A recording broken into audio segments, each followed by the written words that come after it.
Mr. Speaker, I yield 2 minutes to an integral member of the Financial Service Committee who ran one of the oldest pest management companies in the country and has personally faced many of the challenges confronting small business today.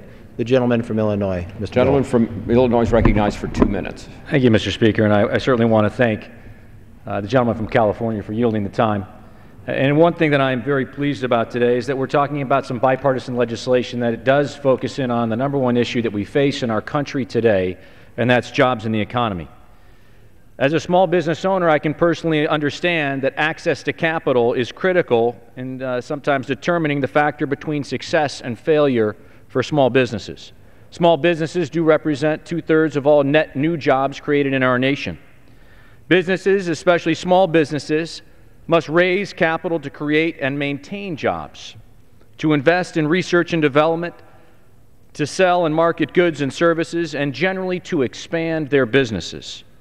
Debt financing is very difficult and sometimes impossible in today's market, especially for smaller businesses like my own. Equity financing is also very difficult with enormous transaction costs and very expensive and time-consuming SEC regulation requirements. Our capital markets, both debt and equity, are struggling and expensive for small businesses, and so we need to find creative ways to reduce the regulatory costs and burdens. This legislation, this common sense legislation, I would add, would do just that. It would give companies greater access to capital to grow and to create jobs, while still protecting the less sophisticated investors at no cost to the American taxpayers. Specifically, this bill removes the ban on small companies from soliciting equity financing from accredited investors. It expands the pool of those that we can go out to help raise dollars, to help raise resources, so that we can invest in our businesses, so that we can grow them. There are 29 million small businesses in our nation.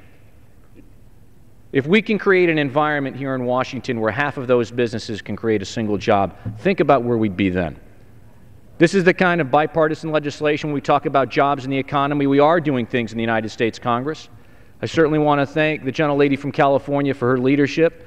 I want to thank the Chairman Baucus for his leadership. Certainly want to thank Chairman Garrett, because this is the kind of legislation, bipartisan legislation, that can get our economy moving again and focus back on jobs. With that, I yield back.